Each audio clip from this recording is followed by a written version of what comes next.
하나님 앞에서 우리가 누구인지를 알고 있습니다. 내가 누구인지를 아는 것은 매우 중요합니다. 이것은 자기 정체성의 문제입니다. 여러분, 사람들이 자기 정체성을 발견하는 때가 언제입니까? 두 가지 경우가 있을 것입니다. 어렸을 때, 청소년 때 자신이 누구인지를, 무엇이 될지를 정하고 그 정체성에 맞는 삶을 사는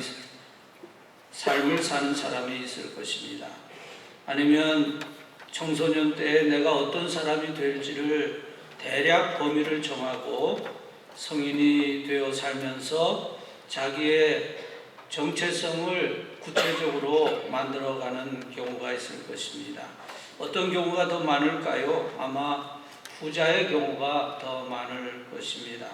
왜냐하면 우리의 정체성을 찾는 것은 우리 평생의 과제이기 때문입니다.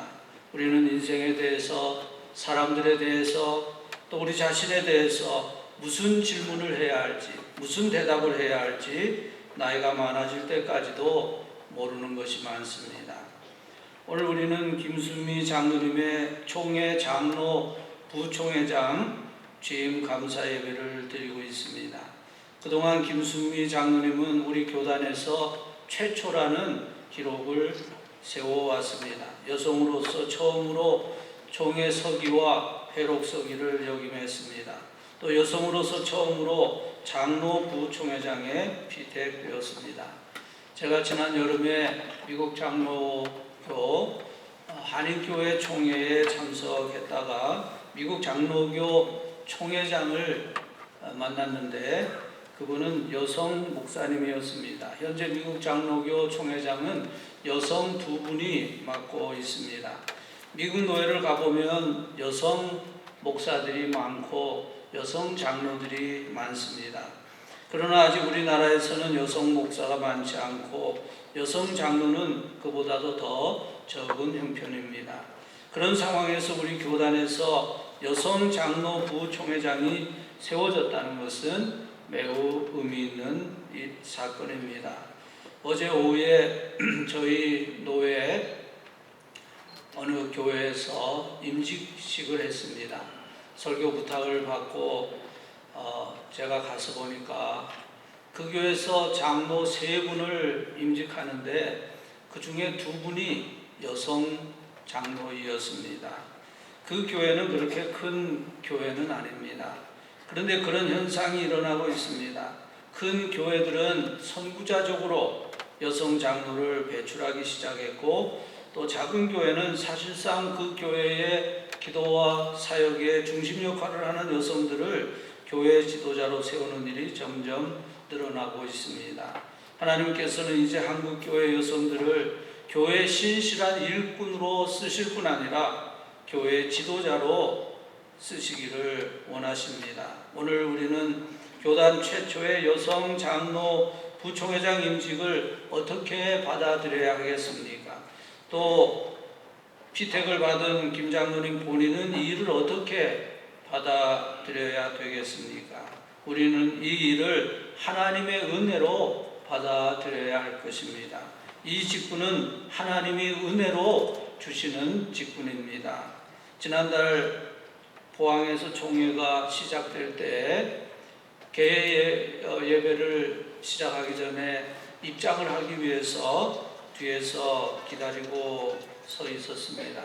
그때 제 마음속에 하나님께서 저같이 부족한 종에게 교단을 섬길 수 있는 기회를 주셨구나 생각하니 제 마음에 울컥하는 그런 마음이 들기 시작했습니다. 입장하는 동안 그리고 개회가 시작되어서 성구를 낭독하고 찬송을 부르는 동안 저는 울지 않으려고 했었지만 눈물을 참기가 어려웠습니다.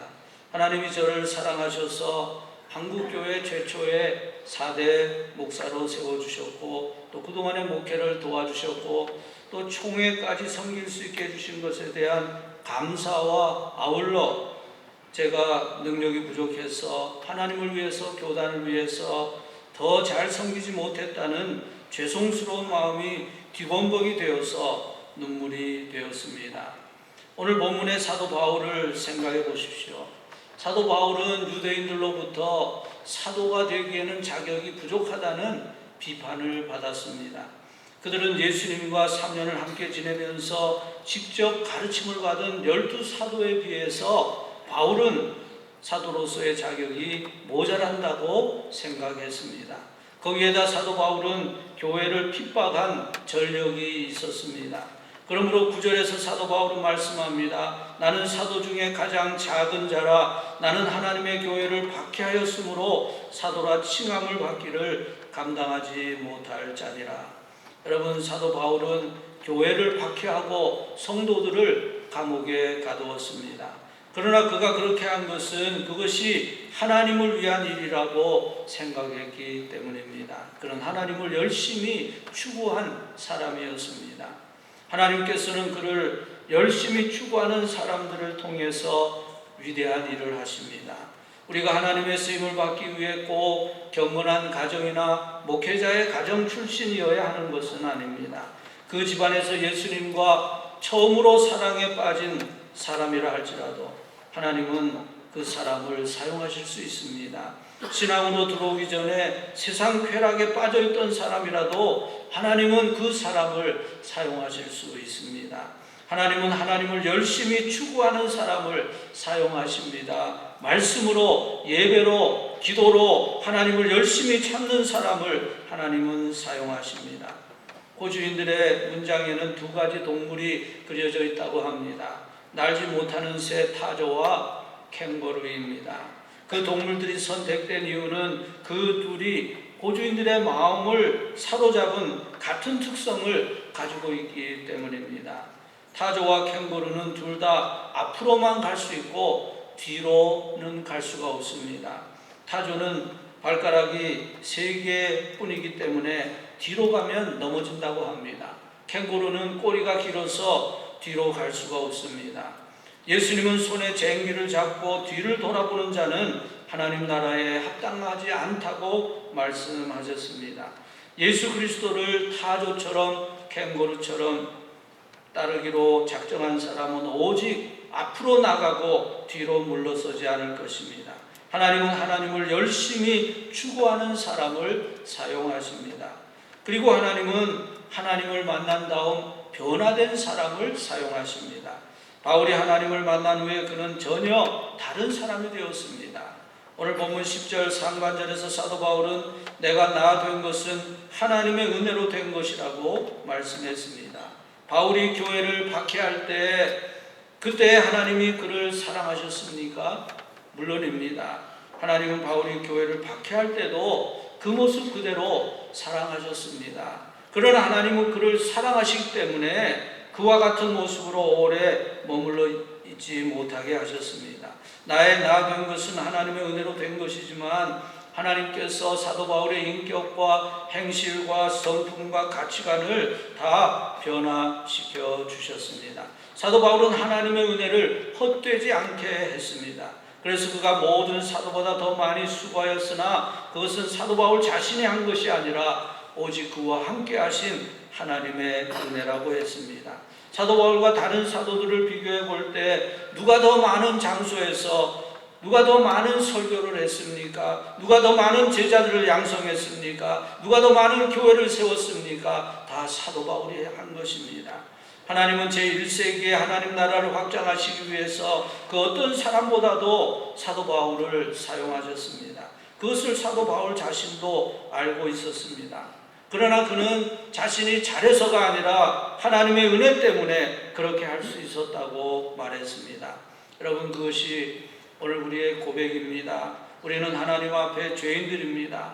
그러나 하나님께서 우리를 용서하시고 하나님의 자녀로 만들어주시고 우리를 하나님의 일꾼으로 부르셔서 사용하십니다. 그것이 우리의 고백이요 정체성입니다. 세상은 우리에게 뭐 뚱뚱하다, 야위었다, 모자라다, 못났다 말할지 모릅니다. 그러나 하나님이 우리를 부르셨기 때문에 세상 사람들이 뭐라고 해도 우리는 하나님의 사람이요 하나님의 일을 하는 사람들입니다. 사람들은 모세는 죄를 짓고 도망친 살인자라고 생각했습니다. 그러나 하나님은 그를 이스라엘의 영도자요 해방자로 만드셨습니다. 여호수아는 자신을 모세의 심부름을 하는 자라 생각했습니다. 그러나 하나님은 그에게 너는 내 군대의 사령관이다, 너는 위대한 지도자가 되라 말씀하셨습니다. 룻은 모압에서 온 한 이방 여인이었습니다. 그러나 하나님은 그를 다윗의 조상이 되게 하시고 메시아의 조상이 되게 하셨습니다. 다윗의 가족들은 다윗을 집안의 막내요 양치는 무리 중에 가장 작은 자로 보았습니다. 그러나 사람들에게는 목동이었지만 하나님은 그를 왕으로 보셨습니다. 교회는 사울을 원수로 보았지만 주님은 그를 이방인의 사도로 세우셨습니다. 세상 사람들이 우리를 노바디로 볼지라도 하나님은 우리를 썸바디로 보십니다. 나다나엘 보도는 한 작은 마을의 이야기를 했습니다. 그 마을 앞에는 산이 있고 그 산에는 사람의 얼굴 형상을 한 큰 바위가 있었습니다. 그리고 그 마을의 모든 사람들과 어린이들에게 전해 내려오는 말이 있었는데 언젠가 그 바위를 닮은 사람이 그 마을에 올 것이고 그 사람이 오면 그 마을을 아주 복되게 할 것이라고 하는 전설이었습니다. 한 소년이 그 전설을 믿고 있었습니다. 여러 해 동안 그 소년은 그 바위를 바라보면서 언젠가 나타날 그 사람의 인격을 생각했습니다. 그 소년은 마을 사람들에게 큰 축복이 될 그런 사람은 어떤 사람일까 늘 생각했습니다. 그의 평생 그 바위를 바라보는 중에 그는 노인이 되었습니다.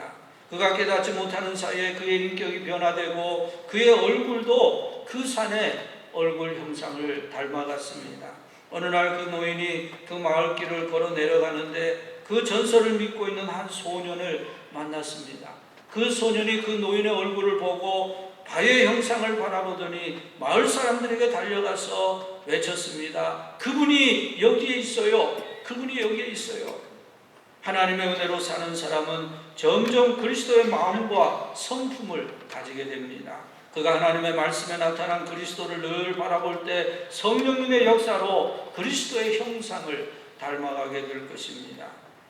눈을 주님께 돌려 그 놀라운 얼굴 보라.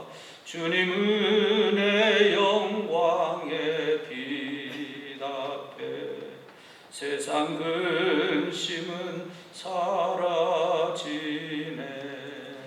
여러분, 그것이 하나님의 은혜입니다. 우리가 날마다 주님을 바라볼 때 주님의 형상을 닮아가고 하나님께서 하라고 하시는 일을 할 수 있는 은혜가 우리에게 주어지게 됩니다. 오늘 하나님의 은혜로 부르심을 받고 부총회장으로서 교단을 섬기게 된 김 장로님에게 말씀드립니다. 무슨 일을 할 때든지 주님을 바라보면서 하십시오. 또 날마다 주님을 바라보며 주님을 닮아가십시오. 그리고 주님을 증거하고 주님을 대변하십시오.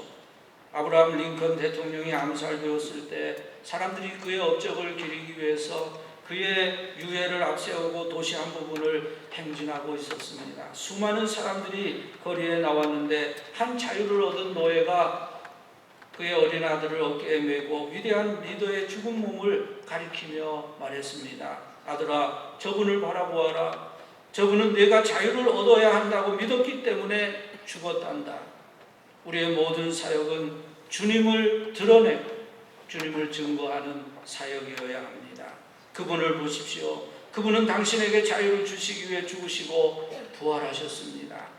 이 시간 우리 모두가 주님의 은혜를 기억하며 주님께 감사하는 마음으로 주님의 은혜를 전하는 신실한 종들이 될 수 있기를 주님의 이름으로 축복합니다.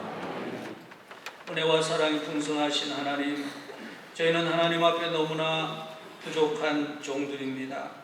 그러나 하나님의 은혜로 죄 사함 받고 하나님의 자녀가 되게 하시고 하나님이 주시는 귀한 직분까지 허락해 주심을 감사드립니다.